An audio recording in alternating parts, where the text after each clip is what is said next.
Welcome to the Point. With political news being focused on an extremely competitive and important primary race coming up in just less than 3 months, there's something else going on in the world of legislation and lawmakers. A budget process. In Lansing, the House and the Senate have both put forward their ideas on how to spend your tax dollars with considerable differences. The biggest question is whether to maintain and expand current government spending or to pull back and reduce the amount of money that goes into paying for state services. It's an age-old tug of war when it comes to government spending, and one that is set against a backdrop of a pending election that will set the tone for the state for years to come. Republicans in the House have reimagined how budgeting should be done and were successful last year in getting some of what they demanded from Senate Democrats with some help from the governor, who wanted a roads deal that Republicans provided. This year, with an election looming and members anxious to get back to their district to campaign, will the budget process be smoother and quicker? The chairman of the House Appropriations Committee says the election is not the driving factor when it comes to getting a budget done in the state. Representative Bollin is from Brighton Township and is my guest this week. Madam Chair, first of all, thank you for doing this, and thanks for letting us use the Appropriations room. As I told you, it's one of my favorite rooms in the Capitol, particularly for interviews. Let's talk a little bit about where we are. As we have seen over the course of history, when you have the trifecta, when you control all of the levers of government, getting budgets done on time becomes much easier. Not easy, but easier. That was the case for Democrats for 2 years prior to Republicans retaking the House. And so last year was your first year of coming in as majority Republicans with majority Democrats in the Senate and a Democrat in the governor's office. And last year's budget process was challenging, to say the least. What was that like for you as the chair of the House Appropriations Committee and kind of blowing up everything and starting a whole different process? Well, I found it to be exhilarating, and exhilarating in that it was an opportunity really to transform the budget process here in Lansing and state government. And I've been on appropriations since I started in 2019 and have really seen the budget grow out of control. And certainly we had to take our time. We had been completely left out of the process for 2 years under the trifecta and really going line by line, and that took time. We also had other things coming at us, like unknown what was going to happen with revenue projections in CREC, which is the Consensus Revenue Estimating Conference. And so I'm proud of our efforts to really go line by line. We came up with I think a solid budget. And ultimately, we came up with a much more fiscally responsible and sustainable budget, working with the Senate Democrats and with the Democratic governor. That process took time, and you talk about going through it line by line. I don't know if people understand exactly how big a document this is, but that becomes a laborious task because a lot of those lines just get printed and replicated from one year to the next and put back in the budget. At least that's the way it had been. And even for Republicans previously, I mean, it was kind of take from last year and add to it. Absolutely, that's really been the standard practice here in this town, and we took a very different approach. And I would say that, we kind of have a path forward to be transforming. Last year was year one, this is year two, and stay tuned, there's more to come in years ahead. But this year what we did is we actually, having gone line by line, we went back to that line by line, and we actually looked at what the actual spends were. So this is a budget that was presented by the House and passed through the House that is a real budget based on real dollar spending. And we looked at current year and the last 3 years, okay, to see what were they spending, these departments spending, what was practical and where we needed to make more investments, and also even where we could pare back. But for the most part, it really is an as spend. We don't have to gut it to cut it. And I think that we have shown with this year's budget, the standard practice just doesn't work. And that's how it's been. You add 2 or 3% on the current year's budget, and then you negotiate from there. That's a terrible way. I bet most families out there, they don't reconcile their family budget by doing that. No, it doesn't work that way if you don't have 2 or 3% more coming in. It's not going to come out very well at the end of the year. So when you look at what you did in last year's budget, what do you point to as some of the real pluses? Because I know that after the budget was passed, I talked with the speaker, and he was very much focused on what he saw as waste and fraud that was cut out of that budget. contending that there is still more of that could be cut. But is that one of the things that you look at and say that was a real game changer, or is it just the process in total? No, absolutely. I think what we found out is that there is a lot of waste, fraud, and abuse in the state budget. And some people will say, show me the fraud, all of it. Well, there is fraud, but why would you wait and present opportunities for abuse? And ultimately that could lead to fraud. We see it in making sure that we are shoring up in this year's budget.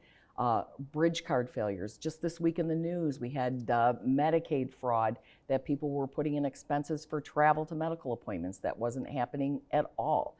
These are all things that we have to take a hard look at this and make sure that, one, we make people responsible for who do commit fraud, but two, not present any other opportunities for future. The waste, the ghost employees were something that we looked at last year. They are still there. We were able to cut 2001 ghost employees. These are unfilled FTEs, full-time equivalencies. Again, this year we cut them in the budget, leaving approximately 2,000 still for the governor and the administration to fill empty seats, if you will, to be able to do the work that the taxpayers expect from the departments. And I think one of our other efforts is to return people back to the state workforce and the state buildings. Make sure that we're delivering for the taxpayers. What is the purpose, if you know, of having these positions that are being paid for but not filled? Do we, as a state, not need those workers? Or is it a matter that they just haven't or can't fill them? Well, I think that one is in some cases, there are positions that can't be filled. We hear that, we can't fill them, government doesn't pay enough. You can hear lots and lots of arguments. There are a lot of pluses for working in public service, I will assure you. But I would say that it's become a game. Every year the governor presents their recommendation, and I have yet to be here in Lansing, this is my 8th year, where the governor does not request an increase in the full-time equivalency, yet there are these vacancies. Now, last year, what we learned from going line by line is that those dollars are not necessarily going towards paying for full-time employees. It may be that the department is contracting the service out. It may be they're using the money for other department incidentals. And if they're doing that, let's just be transparent about it. Let the appropriators, the legislature, know what are their expenses and what they need money for. Don't try to hide it. That is fraudulent, in my opinion. One of the things you've talked about, and we were just talking about it as we were driving through town, downtown Lansing looks a lot different than it did 10 years ago. It was much more vibrant with people, lots of people in a lot of different places. And it is noticeable that there aren't as many people around. And when you talk about getting state employees back into state office buildings, some of them are within walking distance of where we're sitting right now. Why has that been so difficult, or why hasn't that happened when a good part of the private industry post-COVID has brought people back in? Well, I think there's no accountability, all right, and there's no pressure to do it. It seems to me, the chickens are running the hen house in some cases, and that's why we have, in fact, today, Chairman Kuhn is having a hearing in General Government Subcommittee on this returning to work and the definition of occupancy. We pushed very, very hard for this. And I think that the empty storefronts, the restaurant seats that you see in downtown Lansing, if people were coming from outside Lansing to these restaurants into this downtown before, they'd still be coming. I think it's very representative and reflective of the fact that the state workers are not back to work in supporting the restaurants.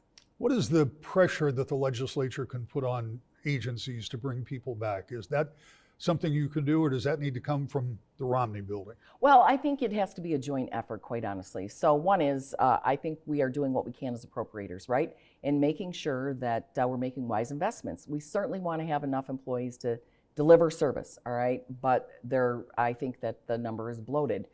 Secondly, returning. We tried to put boilerplate language in to rein in this and return the workers to remote, and we found that there was a sneaky way around it by state government to redefine what occupancy was, and that was people assigned to a particular seat.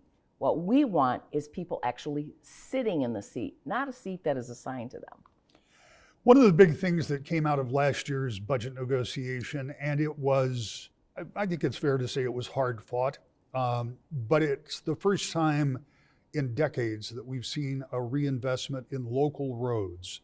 And that is something that was really a collaboration with the governor and Republicans in the House, and the Senate went along with some of those changes, though they were difficult votes for some folks. How big, from your perspective as the chair of the Appropriations Committee, was getting that component done? Because that's something that for 30 years that I've been coming here, people have been talking about. It was significant, and it's thanks to the leadership and the foresight that Speaker Matt Hall had to push forward and demand that we come up with a roads plan. We knew this was part of Governor Whitmer's line when she became governor, and it didn't come to fruition. Again, we're investing another $100 million in roads, and this is what the persistence is. The road plan was part of our efforts to absolutely transform the budget process. We have more transparency with the heat plan, making sure we're spending less on pork and more on people.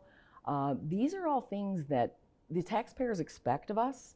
And, you know, Lansing is not that far away, but what we do here strongly affects what goes on in every community across the state. Let's talk about this year's budget process. You've already said that you went back again and you looked through line by line. I have to believe that was made easier because you've already done it once. So the process has to feel a little bit more familiar now, right? Absolutely. The process is more familiar, but it also is, we have a much better understanding. We helped craft this budget. Secondly, our subcommittees and myself, we started working on this year's budget as soon as the last one was adopted, all right? And looking at things, like I mentioned, we have, you know, kind of a projection and a pathway forward. Right away, we hit the ground looking at the work projects, which came to us. I found great abuse in those over the years.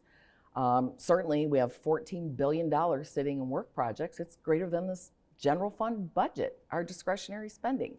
And continuing to look at that, restricted funds, looking at, are they fulfilling the promises, these departments, on, you know, the empty seats, looking at the boilerplate reports. You know, we're not trying to ask for reports or cut unnecessarily. We're really trying to transform state government to make it work for the people. More from the House Appropriations Chair when we return to The Point. Welcome back to The Point. Representative Ann Bollin is the chair of the House Appropriations Committee. We continue our conversation about budgeting in the wake of some record federal spending that no longer exists. One of the things that we have seen over the past almost 8 years is a tremendous expansion in the state budget, and much of that was because of COVID money and other federal dollars that came flowing in during a very dramatic time in the country.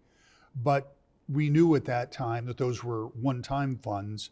How difficult is it with some of that money that's spent and trying, as you have been trying to reduce the size of government, how difficult is it to bring all the ends together?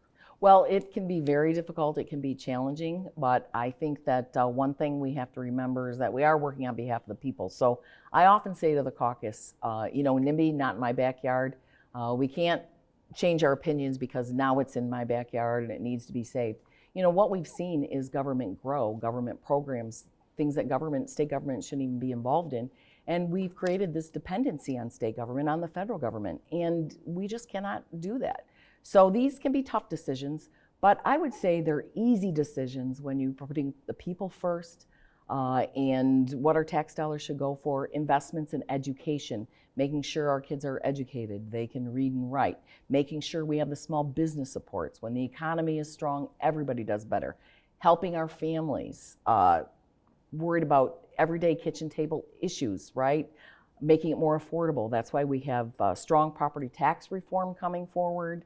We're looking at overturning the energy laws that have caused great increases in utility rates. These are the things that we need to be doing. And yes, we have to somewhat step over and undo things. And that can be challenged, but it takes a lot of courage. And I'm very proud to work under Speaker Matt Hall and the House Republicans. We are united. And I think if you look back, we have really driven a message and delivered that we want to work on behalf of the people across Michigan. These are not directly, well, I guess they are in some way directly related, but let's talk about two things you just mentioned. Property tax reform is something that I've talked to a number of members about from your side of the aisle. And it's something that we know resonates with people who pay property tax because it is that ongoing tax. Lansing is only responsible for a part of that. Much of that is more locally driven. What does that do to education if you get rid of that state part of that property tax? I mean, you have to backfill that because you were just talking about education, I assume. Absolutely. Education, eliminating this state education tax, but really this is a very small portion, and our plan calls for completely backfilling it. We also see that the school aid fund grows over $1 billion a year. We have things that are going to happen and going to transform and increase that sizably even a couple more years. So we don't want to shortchange the schools. We continue on our investments in education, 2.5% this year. We gave 5% increase for our at-risk English language learners, isolated districts, rural districts. So, we are being very, very mindful. It's easy to resonate and just say what's politically prudent at the time, but I can assure you our plan is well thought out. It's going to deliver, and we're not going to shortchange those who rely on some of those taxes. But they've grown absolutely out of control. And something else you said that will catch the attention of everybody watching this show, and I should point out that as you and I talk, we're about a week before this airs, and in the Senate right now, most of their budget is already passed through the chamber, if not all of it. So we will have two complete budgets out there by the time this airs, which means we're way ahead of where we were last year. But just to put that on the table, you talked about energy policy. The energy policy that was put in place during the Democratic trifecta has been widely criticized by Republicans from the moment it was introduced. And I've heard a good deal of conversation about trying to change that policy. Fact is that 2/3 of the group that passed that policy are still in charge. That seems like a heavy lift to get the governor and the Senate to go along with changing something that they both championed. Well, it may be a heavy lift, but we're not afraid of heavy lifts. And also, we're heading into an election year. We're going to have a new governor. I think that the people across the state of Michigan, when I talk to people all over the state of Michigan, in my own district and elsewhere, I hear from other members, the rising cost of everyday living and the things that people see the most, property tax, the energy costs. Myself, my husband and I had to invest in new heating and cooling system this past year. Heating was of the essence. It came in November, and it was at some point the old air conditioner is going to go.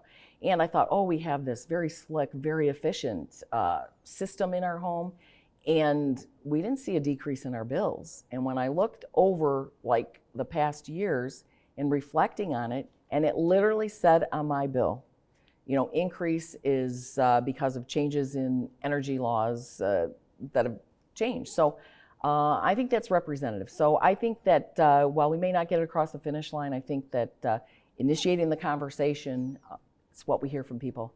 And I think there are very simple things that honestly, if the Senate and the governor would acknowledge it, they would see that there were some missteps in their passage of the energy policy that wouldn't be going back on their word or retracting, that would help everybody. When you look at this year's budget, as you've passed it in the House, where do you find savings, and what kind of savings do you have? I know when you passed it, there was a release, the number escapes me. How many dollars do you think you've saved? Well, we have $600 million in savings, and we won the ghost employees. We're cutting out programs. We went just going to the actual spend, saved $2 billion. That is significant in the general fund budget, in the state budget, in my opinion. And while people say, okay, it's still a $75 billion budget, you have to start somewhere. This is going to take a progression of will and efforts and recognition that we are overspending. And with that, we have still made investments. $10 million Public Safety Trust Fund. We increased the per pupil foundation. We enhanced the special populations, what people refer to as the at-risk or the formulas for school aid. Another $100 million in roads, local government $75 million.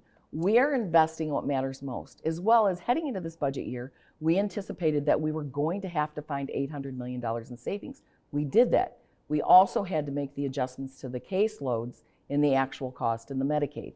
So we've provided for things to increase efficiency, but making sure that we still provide Medicaid for our most vulnerable. We're eliminating waste, fraud, and abuse.